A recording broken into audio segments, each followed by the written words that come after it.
When I was in the middle of my career, doing what I thought was the right thing, make sure we had amazing vacations, that we had all the things that we thought we needed and then some, to make sure the kids were in private school, to get the cars, the college, and all of that dialed. I was leaving when my kids were still asleep, and I was getting home after they were already in bed. And there were these moments over the weekends when I was taking them to church, and I could see that they needed me. They needed more than I was giving them. And it wasn't just about writing a check, buying something. Rather, there were these eyes that were looking at me like, I'm lost. I need help. I need something more than what I've got. And my thought was, well, that's outsourced. That's taken care of. We've got you in the best school. We're in a good church. Your mother's an amazing woman. And so I'm just going to go make sure that I go kill it somewhere else. That's what was modeled for me, except all of a sudden, there were cracks in our marriage where we were getting distant. My daughters were starting to go in directions where I'm like, wait a second, this is not where I hoped. And then I saw my son. And this was sort of the seminal moment where I felt something had to change, that I could see in his eyes, my eyes. I literally looked at my son and thought, that kid is me. If you don't do something differently, he's going to turn out just like you. When Bob Shank, our mentor, got up and said, hey, follow me if you're interested in seeing ways with which you could integrate your career with your calling and become an amazing family man, I thought, well, I'll give this guy enough time to find out that this is a scam or it's for real. Yeah. And the thing is that I just got completely messed up over it because I realized that this was real. And I remember as we started attending the master's program and I was calling home to Heather saying, this is just changing everything. This is going to change everything.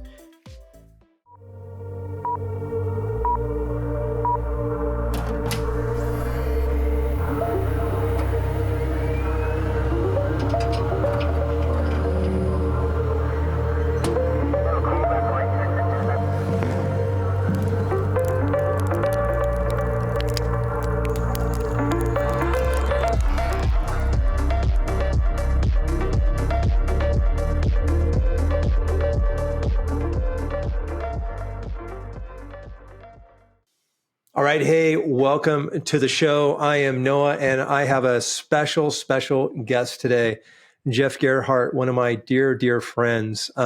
Jeff, welcome to the show. I'm so glad that you're here. Hey, Noah, thanks for having me here. It's good to be with you. Jeff and I have a great relationship.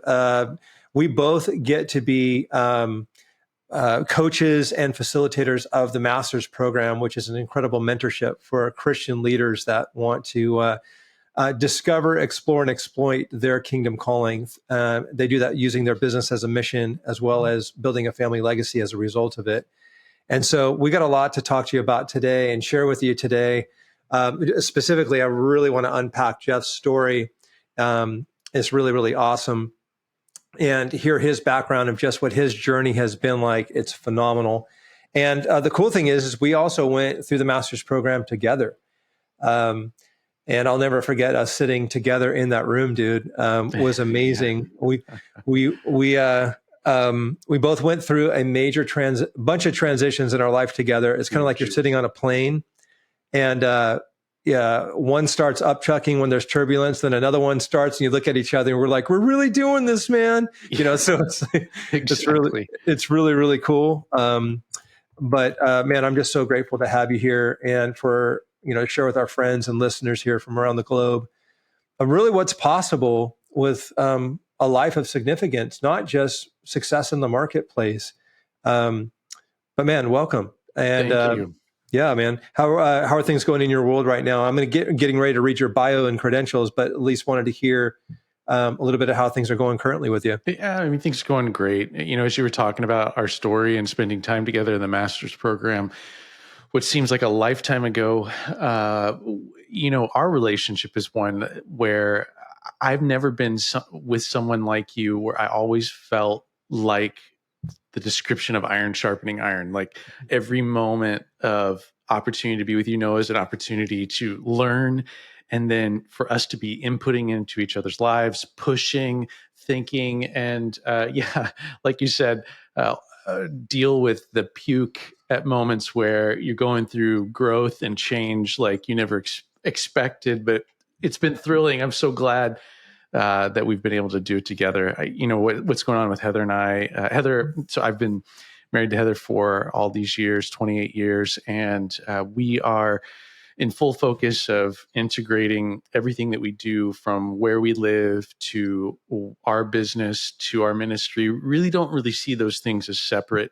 Those are human categories for answers to what we do, but all of those things are happening all the time where we're at. And so we're working to make intent on every part of our lives, from the way that we raise our kids to our marriage to our business to everything for Christ. So, man, it's a fun adventure, but it involves risk. It involves deciding, okay, I'm going to jump off and I'm going to trust God. You're going to put wings on my back that I don't see right now while I'm floating in the air.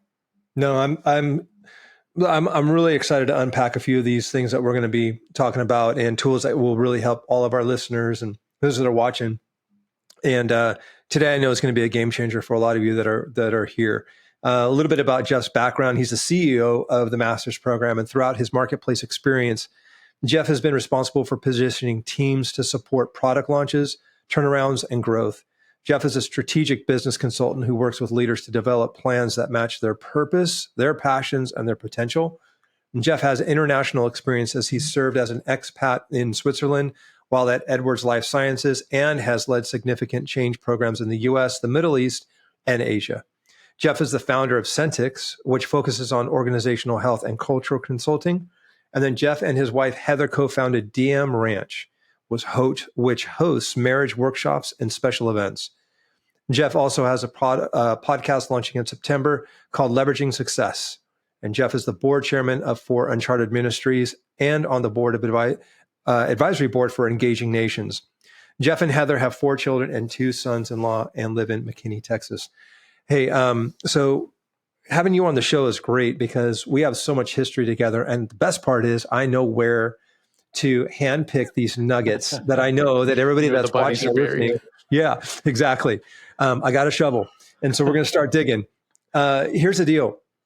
When Jeff and I came into the Master's Program, you either come in on the Master's Program with your nose just above the waterline, like on life support, or you come in on a specific need, specifically like maybe your marriage is on the rocks and you want to learn really great Christian leadership as it pertains to your marriage, or with your finances.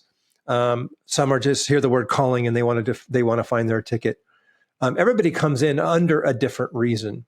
But Jeff, I want you to share with them your reason as to what brought you in the door and why. What is it, almost 15, 20 years later, you're in it, you're the CEO of it, and why you're teaching it and why you're a part of this global movement and why you've dedicated your life to it.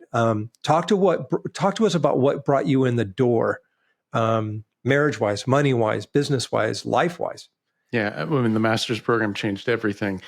And, when I was in the middle of my career, doing what I thought was the right thing was just to go and make everything happen, make sure we had amazing vacations, that we had all the things that we thought we needed and then some, to make sure the kids were in private school, to get the cars, the college, and all of that dialed. But at the same time, I was leaving when my kids were still asleep, and I was getting home after they were already in bed. And there were these moments over the weekends when I was taking them to church, and I could see that they needed me. They needed more than I was giving them. There were moments when there was, could you help me with something homework related or just life questions, or I need something. And it wasn't just about writing a check, buying something, getting them what they needed, but rather there were these eyes that were looking at me like, I'm lost. I need help. I need something more than what I've got. And my thought was, well, that's outsourced. That's taken care of. We've got you in the best school. We're in a good church. Your mother's an amazing woman. And so I'm just going to go make sure that I go kill it somewhere else. And all of that good thing was going to fund all the other things. And so all the areas were outsourced in other places. And I thought that's the way that's going to take care of things.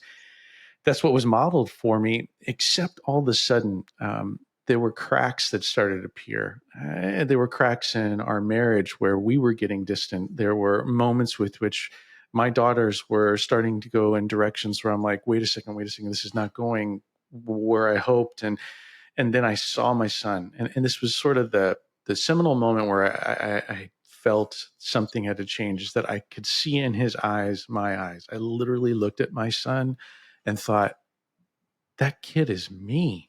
He's like my action figure. He literally looks like me.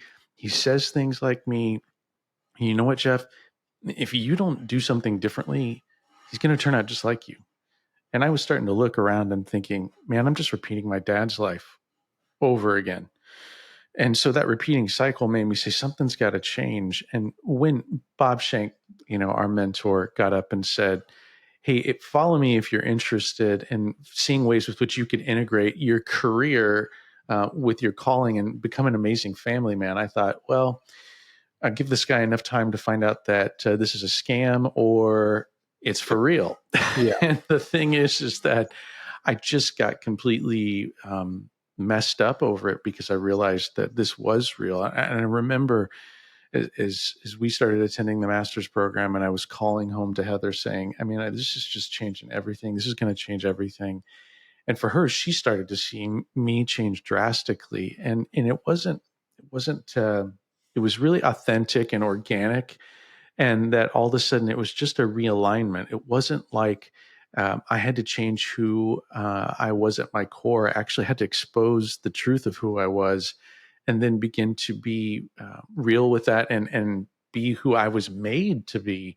Yeah. And as I stopped trying to please other people and just try to make sure that I found a blessing in something or some sort of achievement, like all of a sudden there were things in these truths that we unpacked through the master's program that gave me more time, gave me more money, and all of that margin turned back into being an amazing husband. And hopefully Heather Did you just say a hot husband? I literally thought you. No, definitely not that. Well, I mean, I hope Heather feels that way, but she's amazing. She's hot. She's incredible. But to meet the needs of my family meant that I was going to change and really start to trust God too, because. And that's, almost a churchianity thing right there, Noah, when I say, trusting God. We're all trusting God. We're trusting him for eternity. But what if I was to do things in the right proportions in my career, and the right proportions in my family and kids? Yeah. And then I would have headroom to do the thing that he asked me to do in the first place, and to really go after it. So, it transformed me. And that's where I was over, 15 years ago, where I found myself. And it was all these knots. I think that there's a misery in success, a true misery that I found myself in, just laying in bed thinking there's got to be something better. I mean, how come it's just like, I've got to wait till vacation to reconnect with my family. And in between there, hold on and just hope that the money makes it. And it doesn't. It doesn't. Yeah.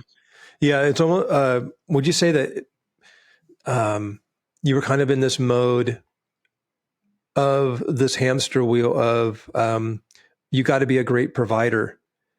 Oh yeah. But that's deception. It's being deceived that you aren't the provider. God's the provider. What does that mean for you?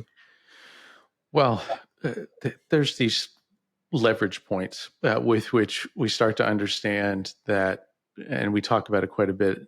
20% of our work gets us 80% of our results. So what if we were to look at the 20% and just negate, and negotiate away as much of the 80% of the fat that doesn't get me much, and be super hyper focused on that 20%? Well, then getting that and really trying to expose that, it becomes a leverage point.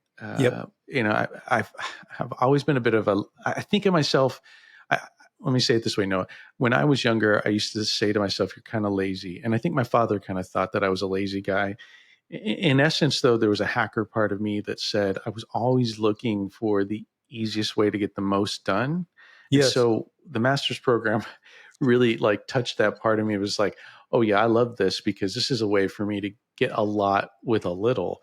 And the more that you focus on that and figuring, okay, what's my highest bill rate? What's the thing that would create the greatest demand and give me headroom? But the hamster wheel, I love that you said that because I felt like the norm was my butt in a seat for 60 plus hours a week. That as long as I was in a seat somewhere, hopefully the best office with the best this and that, but in an office, that was the sign of productivity. But as you say, and I love it. No, it's that we are not going to be rewarded for busy, and that uh, became more and more apparent to me. Is like, well, Mhm. there's a way to hack this and Yeah. start to get headroom and take that headroom and apply it other places, and it's changed everything. You go from a time abundance to from a time deficit to a time abundance, and Yeah, most don't understand what to do with that amount of time back. And you can't do anything. You can't have I tell this to guys all the time that we coach is you cannot expect to transform your business until you transform yourself. The right. infrastructure of you is absolutely paramount in order to get the house in order with yourself first, in order to build a business of transformation. And that doesn't happen until you get your time back. And so, like you're saying, you wanted to find your highest leverage point of the 20% of what you do that produces 80% of the results with your unique genius. Um, and I know that we can kind of volley back and forth on Yeah, the all day. pickleball court of TNP here, Yeah, but essentially,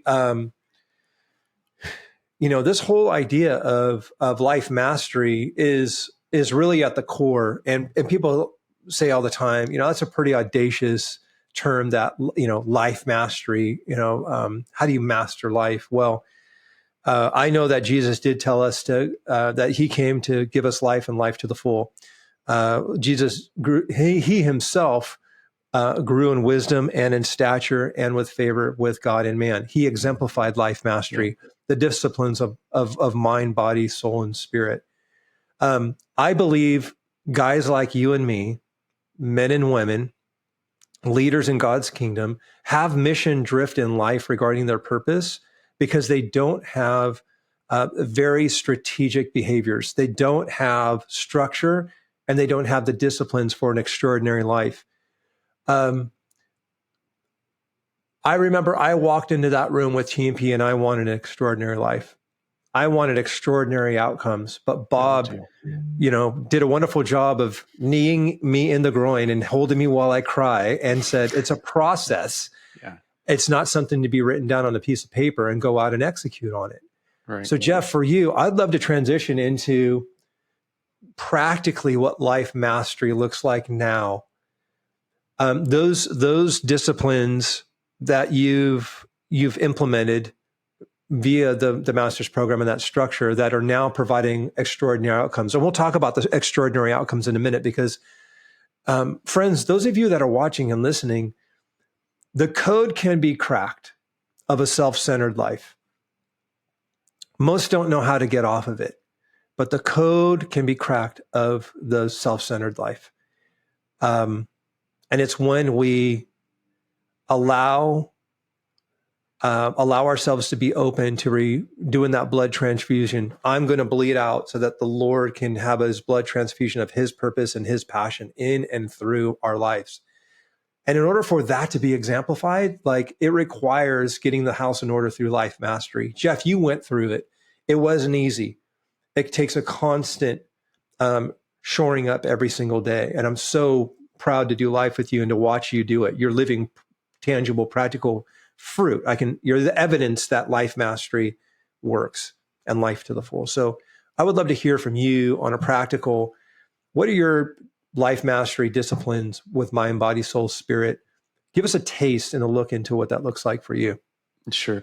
Well, when we talk about, these concepts, they can feel like sort of platforms of um, stories that feel a little bit unaccessible. And so I Yeah. want to make this just as simple as it can be, because at the end of the day, really, if I want to help other people, or if I want to have a meaningful life, I really have to start from the inside out.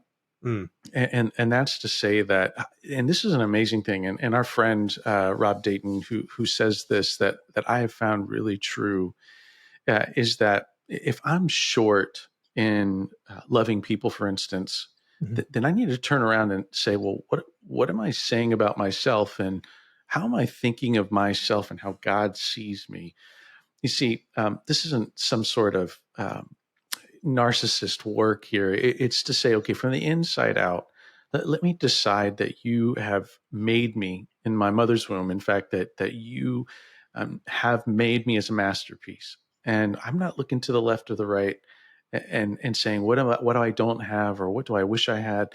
Rather, just realizing you've given me everything I need. And so, if Mm. I start from the inside out, I say, okay, Spirit, my relationship vertically with the Father, that means that I pursue him, and pursuit of him is to talk to him and to read his word, and to look to get that into my heart, memorize it, and let that process of memory, reading, praying, journaling, and listening Yeah.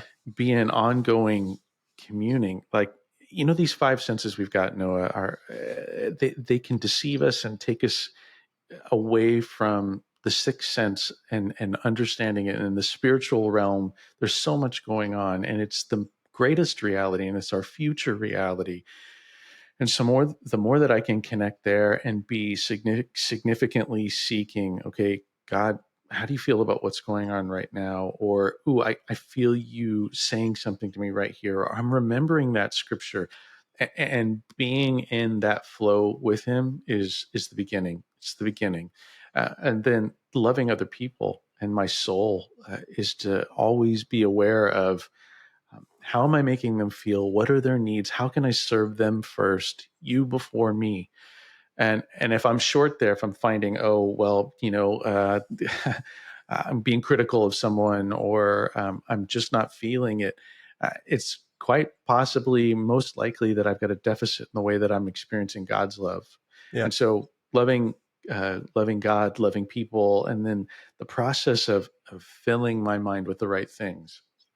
There is so much today that we can fill our mind with every night, whether it's streaming to just even podcasts and the things we listen to. What if Yeah. those input sources Yeah. would grow our wisdom base, so that we would become better husbands, better fathers, better in all these areas that we want to, and be intentional with that, and grow in wisdom, so that we've got something to offer people. And Yeah. when we sit down, we've got resources. And really, here's the thing that kind of struck me, is that if we don't continue in growing, at some point our children outstrip us in wisdom, and we have nothing to offer them. They Mm. come to us with questions, and if they don't see us as resources with which we can really offer them a leg up, Yep. then they move past us. and Mm. and that the goal is for me now to grow in wisdom, grow in my mind through the rest of my life, so that I can be running with them, ahead of them, giving to them experience, wisdom that they don't have, and that Yeah. they'd be seeking me for that. And then finally is that my vitality is so important. The world has told me, that your body comes first, but in racked and stacked, my spirit, my soul, my mind, and body is how I would put them. Not that the body's not important, but it put in its right place, it needs to give me energy. It needs to give me the ability to think and think critically, Yeah. and to be engaging, and to be present, and not sapped out quickly. And the longer the years go by, the more that we get into our 40s and 50s, the house starts to creak, man. I mean, it's like you start to hear some things going, what is that about? And Totally. you realize that, hey, if you're not ahead of it with supplements, if you're not ahead of it, and that's what I do. So I'm supplements, exercising, eating right, Mhm. and making sure that there's plenty of sleep, and the right kind of sleep that's restorative. Those things, if we're ahead of it, and we're actually treating ourselves like athletes. Athletes are, um, you know, cold bath if they need to. They're always seeing a doctor, and to be ahead of the game, to be preventative, not just waiting until there's pains, but actually Totally. getting scans and things so that I'm getting inputs early and not waiting for a bad diagnosis, Yeah. because I expect God helping me to live as long as possible. And so as many years as he'll give me, I want to be as present and look and feel as young as possible. So Yeah. that's the inside out set of routines that I have, both practically and philosophically, to make this all come together. No, so that's wonderful. For those of you that are watching, look at Life Mastery as infrastructure of Department of Water and Power of you. Okay, so when you think about you as an operation and that you're going to be here on this earth, you're operating your career, you're operating your family, your parenting, your marriage, your mind. As Jeff said, this whole idea of the hierarchy in terms of priorities, we know our body's, going to fade away. It's a matter of how much time can we buy through preventative maintenance, but also proactive maintenance, of not only staying fit, physically fit, but keeping that infrastructure as shored up as possible. We want to be here as long as we can to bear That's as right. much fruit as we possibly can, right? When you think about the mind typically shuts off at around 25. Most stop learning at 25 years old. They just stop reading books. They stop taking courses. They stop becoming when it comes to wisdom. And they think that a podcast, they think that a podcast or some sort of mini series on Netflix is going to do the trick. But in all actuality, most stop learning at 25. And then when we come to this time with the Spirit, the other day I was coaching a bunch of guys in a room. I said, I think it's pretty amazing how when it comes to the Spirit, time with the Spirit, the number one priority in each of our days is that we try to go out and spend 18 hours a day in performance or being on stage of life. But yet we're not even, if we're even able to get the time, maybe spending 15 minutes scrubbing through just content about Scripture, then trying to go out and live 18 hours and execute. You said something that I think is just so important when it talks about the spiritual relationship with God. How do you expect to get to know somebody 15 minutes a day? How are you going to expect to become intimate with somebody, even if you're brushing by 5-10 minutes a day, right? And I really do think when we make Spirit, time with him, as our number one client every single day, that's the greatest thing that we can do for our marriage, for ourselves, for our kids, and for us to be able to drink from the well. I just think it's so profound. I've seen my life transform since the pandemic, where I started walking 5 miles a day. And it gave me, I have a routine where I walk for an hour, 20 minutes. I get 45 minutes in the Word, then 45 minutes in an audiobook that applies to what we're doing with TMP and Life Mastery and all that. I cannot even begin to tell you how revealing it's been to me in that 45 minutes with the Father of like, wow, I went from an academic knowing the Father to knowing and that's happening every single day. But Jeff, I just think you've nailed it with, this isn't like a season. This is forever. Sure. And to become intimate with him requires, if I wanted to get to have a friendship with you, it's kind of hard to do it a little bit at a time. Yeah. So can you unpack that a little more? Noah, when we're looking at that, in my career, I've always pushed myself into things like where I had to figure it out. Early days, mid-90s.com scenario where, I needed to learn something. Well, I said, yeah, I can do that. And then I'm like, well, I better figure that out. Yeah. And, a part of my career has been the success of signing up for something, raising my hand long before I was ready to do it, and then jumping. Well, there's a piece of that I think that's really amazing, in that there's risk that brings growth. So what if with my spiritual life, I could move it from a got to do to a get to do, Yes. because I changed the risk scenario. Just simple, practical.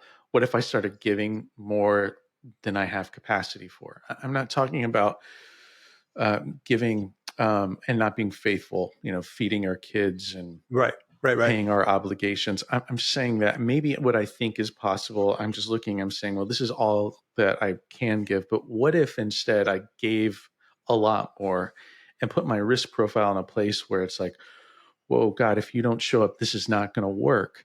Right. And then all of a sudden, because I'm counting on him and I've put myself in a place where if this could go horribly wrong, but God, now I'm counting on you. And so I'm gripped hard onto because I took Yep. the risk.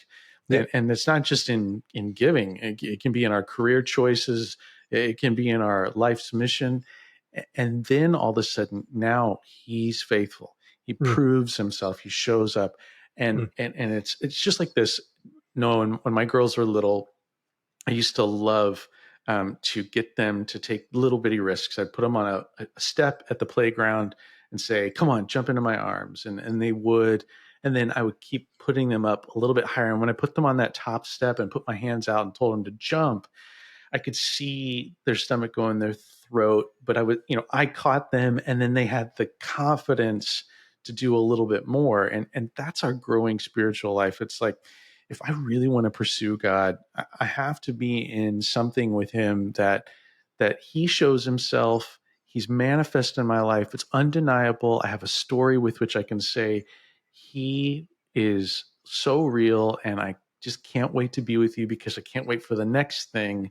yeah. Then you get into a relationship that's vitalized and not some task where I'm striking it off the list saying, well, I got my time with you got done. Please take care of the rest. Let's unpack this whole idea of getting, when you're working with these guys, of getting them off the hamster wheel and what that process actually looks like. Yeah. Well, I mean, most guys come into the master's program in a place where all that success has created knots in their life, and all of those, look like, my marriage is on the rocks. I'm looking at screens I shouldn't be looking at. I'm drinking to cope. I might not be a alcoholic, but I'm putting in myself in a place where I'm just feeling like Yeah. I'm hanging on to. I do my duties. I give enough to my church. I put my kids in the youth group and check, check, check, check, check. But yet I feel so empty and I'm so busy. And it's not an emptiness like absent a relationship with God, but just thinking like, what's going to be the accumulation of my life? What are people going to say when I die someday? What is going to be my legacy? Mm-hmm. And having all those questions, they come in, and getting them out of that hamster wheel is first really to understand time. I mean, you said it. I was at lunch today with a new friend, and he's an entrepreneur. And today he was just telling me, man, all I think about is time. It's my most precious thing. It's not the money. The money's dialed, the career's dialed, the family. But if I don't make effective use of this time, then I'm going to die with regrets. Yeah. And so getting people off of the hamster wheel is to understand that, Parkinson's law says that things will expand to the limits that you give them. So if I tell you, hey, get this done in a year, you're going to take the full year and maybe then some to get something done. But if I say get this done in 2 weeks, you're going to find a way to scramble. Right. And so when it comes to time, we start to say, okay, it's not about quantity, it's about quality. Mm-hmm. And if I will start to look at my time in a way with which I'll say, okay, there's time with which I'm going to make sure that I'm on my agenda, that Yeah. the things that I've set as intentionally important, not just career, but what's intentionally important in my marriage, intentionally important with my children and my spiritual life.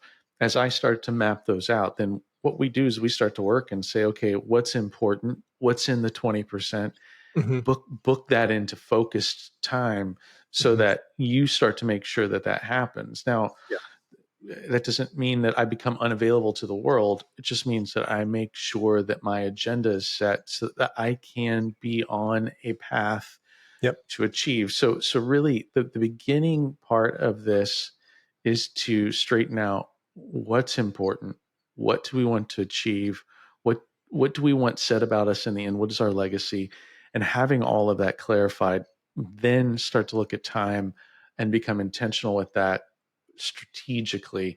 Mhm. And as that unlocks things and we start to literally neglect things that have no value or we have no place in those things, all of a sudden we start getting free chains drop and guys start to say, okay, this is real. I'm feeling momentum.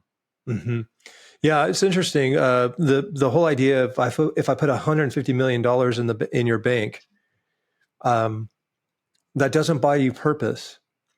And getting off the hamster wheel for most guys is more terrifying because we will revert to those things which are unhealthy, um, even because they'll feel comforting. So we're going to go to comfort even if it's unhealthy because it's familiar. And so those behaviors of coping and comfort, Yeah. regardless of how much money, doesn't necessarily mean that it's going to give you the answers as to what you're supposed to do with the rest of your life. Going through a wonderful book, similar to those themes of Wild at Heart, but Abba's Child by Brendan Manning is one that will gut an individual of realizing being alone with the alone and being one with the Father is all, and all that is important, and being comfortable with death. Hmm. And it's an interesting component because when you finally come to the end of your rope where you are you have zero resources or zero ambition, zero agenda, zero self-centeredness, you're completely at your end, is when the Lord can truly do his beginning. And the master's program ultimately was that for me. It was the inflection point. It was the burning bush. It was the road to Damascus. It was the getting off the hamster wheel and then destroying it. It was like, you're not going to ever go back to that way. And I want to kind of encourage everybody here, because here's a slight little blind spot, and that can be that we can become kind of overzealous Pharisees of being over spiritualized. We know more now. We've grown up more in the faith, and now we're just more righteous, right? But I would just say, be mindful of that. The master's program is about us decreasing so that he can increase through our unique genius. One thing I could say that I love doing with Jeff is reminding each other that God created a masterpiece in each and every one of us. And permission is granted to go as big as we can possibly go, not because we have to, but because we get to, because we want to, because we're so flippin' excited for the grace that we've received. And TMP for me was that permission granted. I literally remember that day we were in session, Jeff, and I was like, wait a minute. So you're telling me that I don't have to stop doing what I'm doing in my career and that I can go as big as I want? Right. And that was the day that it kind of clicked for me. And I don't know if it clicked for you. We can switch kind of to the finances part of things. But how do you expect to lead a life of irrational generosity that is just so ridiculous? How do you expect to do that from a scarcity and poverty mindset? Right. It's just not going to work, dude. Right. Unpack that a little bit in your own mind. Well, when we're looking at what we have and what we don't have, we forget that there's just so much we're entrusted with. And so God gave me so much. And so that's what I've been entrusted with. But that doesn't mean that's all I've got. He is resourcing me beyond what I Yep, think that I'm managing. So, that's right. so I have some things that I'm managing and I'm getting the most out of them, Yeah. being faithful with that. But if I will, tend to it and think about it, he will grow that. I'm not a big formula guy in terms of prayer, but a couple of prayers that I really love. I really love the Lord's Prayer as an outline with which to have dialogue, not because I'm just repeating something to get God to Yeah. do what I want, but And I really love Jabez's prayer. And when I understood who Jabez was and the request, pour out your blessing on me, God, expand my territory, guide me Yeah. with your hand, that sort of request is being a part of a partnership with God. And that's to say, hey, I think that I'm in partnership with you. I want to be. I think you've called me into this, and I'm going to be faithful. But being your partner, I see you as my board of directors. Yeah, yes, I'm the CEO, but I'm coming to you and saying, here's my strategy. Will you resource this beyond me, Yeah. God? Because I think we could do amazing things.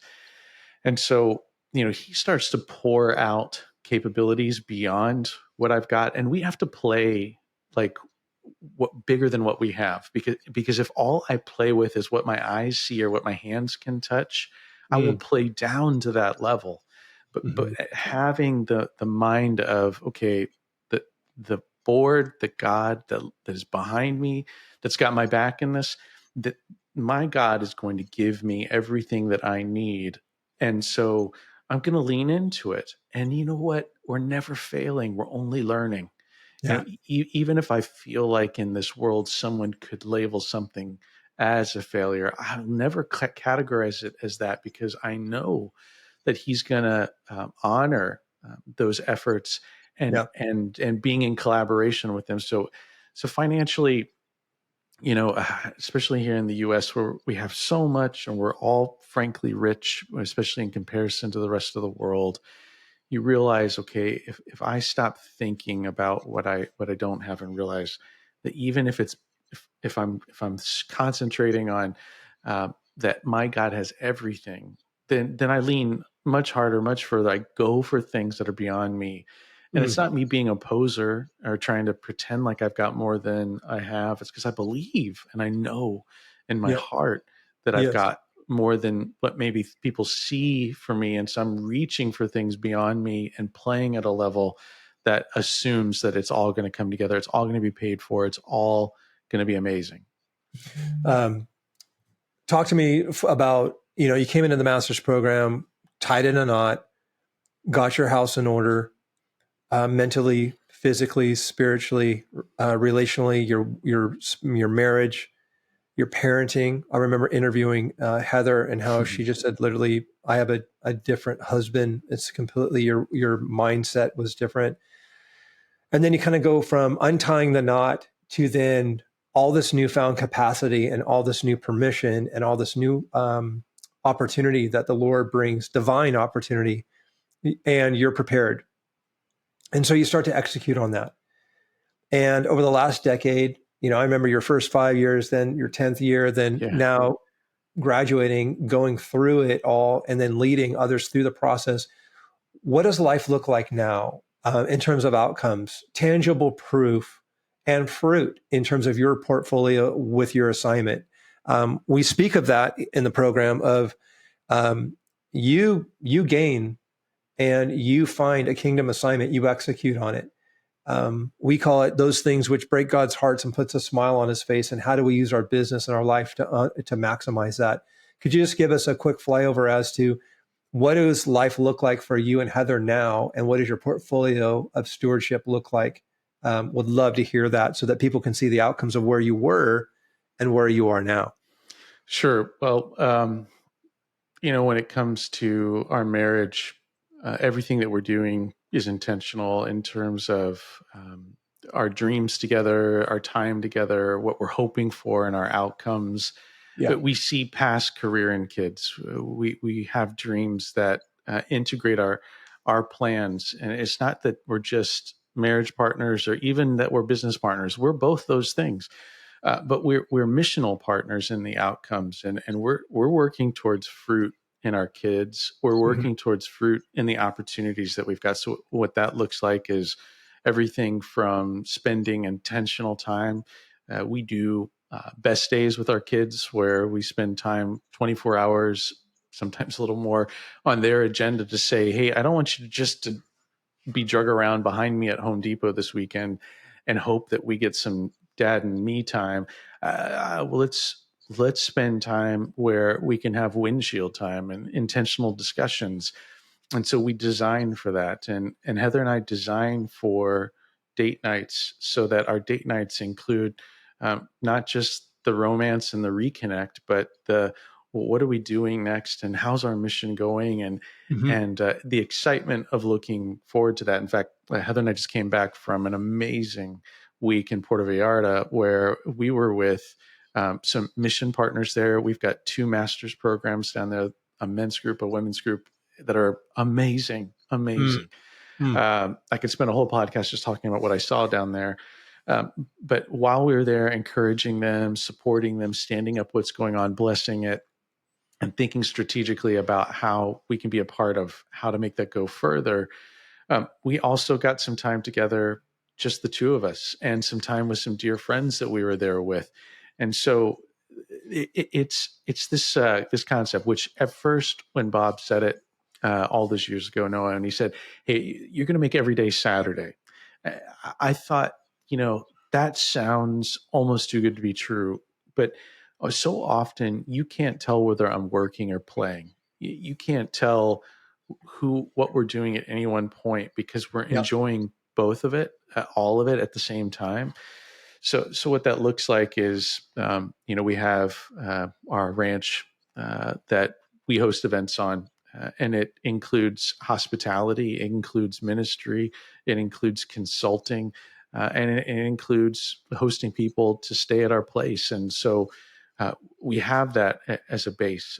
We have the ability to make it for worship services.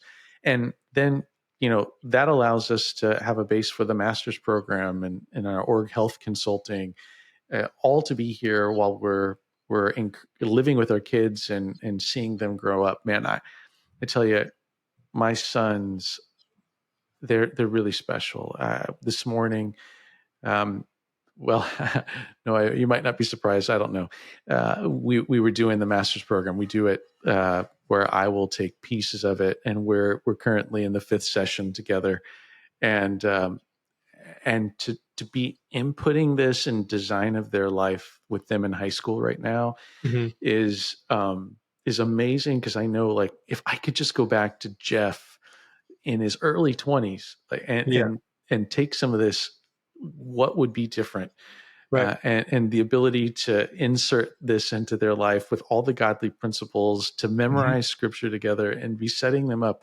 And these things for them, like, they come to it like ready and excited, not like dad's making me get up early. They get up, they get dressed, they are ready to go. And we're talking about these godly principles as they're getting ready for their So life, good. which will start so soon. Oh, yeah. No, that's giving them that infrastructure and laying the foundations to help them in their own life mission, which is huge. But that being modeled is massive. It's interesting because I remember when you launched, when we're in the Kingdom Assignment session in TMP, Right. and that's right around the finances as well. This can be an interesting transition because now we realize that we're not just trying to expand, getting a sweeter spot with our career. We're here to expand our vocation to underwrite that which is eternal. For so many years, I was just kind of in this: if I can just get my house in order, my life in order, get the business in order, pay the bills, then we'll start carving out some money for God. And found out that we were tipping our waitresses more than we were God. Wow. And Right.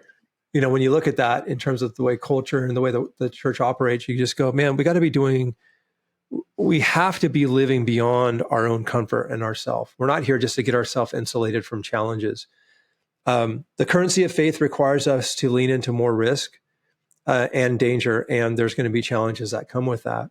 For you, you were going through session 6 and 7 and stepping out into building your kingdom assignment, one of them being engaging nations, and this idea of what does it look like to solve a massive problem? And one of the things that you embarked on, and we've been a partner on with you through that, and also just the creation of it, which is so much fun. Unpack a little bit of what engaging nations looks like and why that can fuel and be the fire the passionate fire in your gut more than just trying to slay the next client. And why engaging nations? I don't know, Jeff. I just keep hearing this term, like, as we look back at the highlight reel of our life and that slideshow at the end of our life, engaging nations is going to be work that you're really proud of. I think so. Yeah. So unpack a little bit of what that looks like and why. Come on, Noah. I mean, you and I, what are we doing here, right? I mean, that's the kind of feeling I have when I think about engaging nations. Like, I'm just and that's an easy statement to say. I don't have any business here. I'm just a business guy. Like, what am I doing? I've never been to seminary. I don't know anything about missions. Like, I mean, I love Jesus and I know what the Great Commission is and all that good stuff. But like, what am I doing here? And you and I were there at the beginning of this, and another TMP dear friend and Chris Skiff, and these two amazing missionaries, and Mark and Joan, and our dear friend Tom Doyle. And as we were all, putting together the thought of what would it be like to go after people that are in gospel poverty. I mean, Yeah. we take for granted, we'll call it Judeo-Christian values, but we take for granted the gospel's flavoring of all of society where we live today. And in these places that have never heard the name Jesus, maybe they've heard of Christianity or they've seen the sign of the cross, but they don't know who he is. They don't know anything about him. These are the places that we want to go after. And we started talking about that and strategizing. And again, I would ask myself, what am I doing here? But then we'd get on a whiteboard, we'd get the right people in the room, and we'd start drawing out ideas. And then God would start blessing these initiatives, which took, initially 12 groups and now more than 30 groups and of people. And so when we talk about groups, without assuming everybody on the podcast knows what we're talking about, I'm talking about people of the same language, same culture, that in their language, in their heart language, they've never heard of Jesus, never had any scripture. And so it's like bringing water to people that have never had water before, but they've been thirsting all their lives. Mm-hmm. And then they form little Bible studies, little churches, they stand up little pastors, not little, but people that are just forming faith and radically changing an area, not changing their culture, but coming in with the name of Jesus, which is the spiritual answer to all of our needs. And so we formed Engaging Nations to go after that. And that was in response to what's been an amazing movement over the last 23 years that has said, hey, there's these people. We've been sending missionaries to Central and South America and Africa many, many times over. But there are these pockets in places through a lot of Asia and very far Eastern Europe and beyond that just have never heard the name Jesus.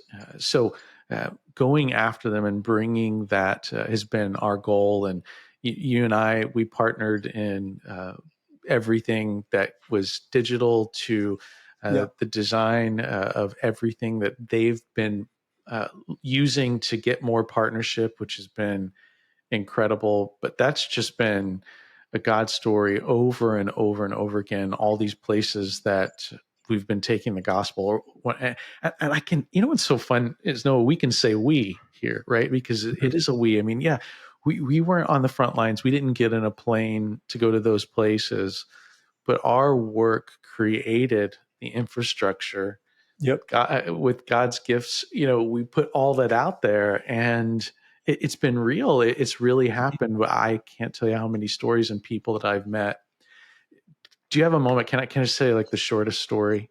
Please. Okay. So in this process, when we were designing Engaging Nations, I will never forget, I was on Facebook, random, and this guy reaches out to me and he says, hey, I'm a Christian and God led me to you. And I think you're the person that's supposed to help me to bring Christ to my country here. And his name was Simon. And so I connected Simon to our team. And it was the beginning of a whole new movement in his country for Jesus in places where Jesus was not.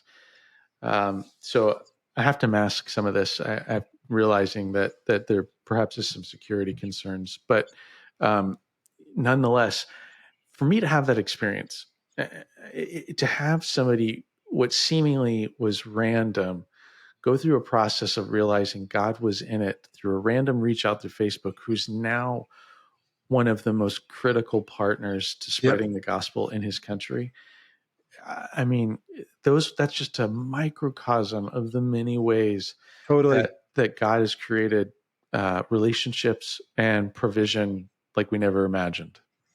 Well, to recap, as we close here, and this will be part one of many upcoming parts with Jeff that we'll unpack, not just life mastery individually with mind, body, soul, and spirit in the upcoming episodes. But as we recap, we can honestly say, Jeff, that it's business as a mission, and you don't need the credentials from a white piece of paper, the diploma, seminary, as you said, being clergy to engage in God's work in spreading and advancing the Great Commission.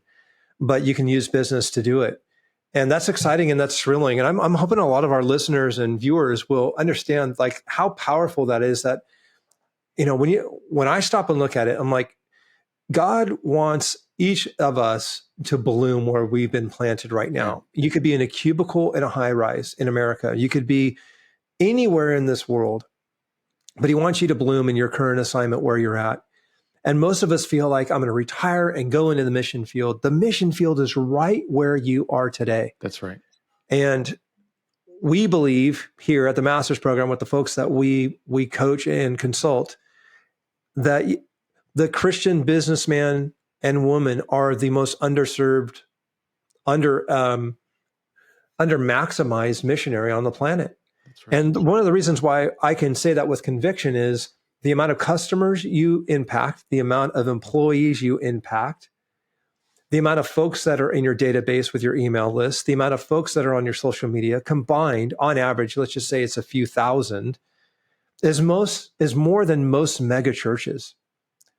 My hope and prayer for those of you that are watching and listening is that you would realize that your mouthpiece of your influence and who you are as a leader is to be used. I believe there will be a lot more on our shoulders in terms of, I don't want to say it as blatant as like judgment, but just accountability, in that we were born in for such a time as this. We have technology to reach the world. Just 25 years ago, in order for me to sell a painting, I had to go tell people about it. Now I can just post it, and within 5 seconds, the entire world will know about it. Are we leveraging technology as a megaphone for the gospel through our unique genius of our creativity and our entrepreneurship, our business, our career? Or are we thinking that other people are going to do it? Jeff, you are an example that if you get your life back by getting your time back, you have capacity to go do amazing things. But it's never going to happen unless you get your life back through your time. And I'm thankful that you got off the hamster wheel.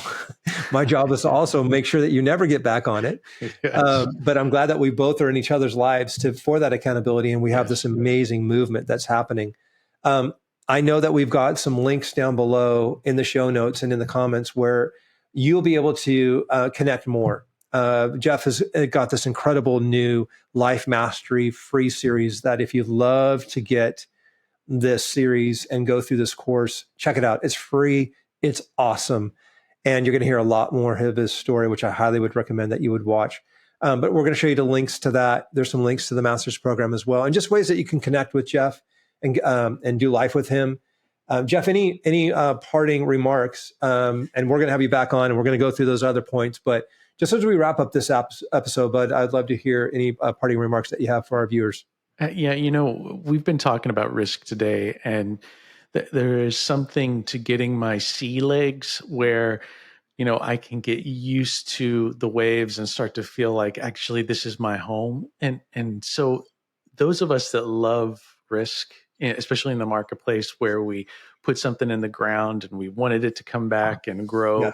man, this is the life that we're made to have, is to see that risk and that enjoyment as success, not only in career that should grow and stay, but also risk in our marriage, risk in our children, and risk for the kingdom, man. There's nothing more thrilling. And man, I'm glad that we're doing this together, because I can't imagine doing it alone. Leadership is lonely enough. It's good to be in a tribe of people that are going after it, and grateful to be with you in this, Noah. Awesome. Appreciate you guys for watching and joining us here. Leave a comment down below. You can show us some support, also hitting the subscribe button, and also share it. We'd love to get it out there. And if you're willing to leave a review, we would absolutely love it, and really appreciate you guys doing life with us, and looking forward to the next episode. Thanks so much for watching.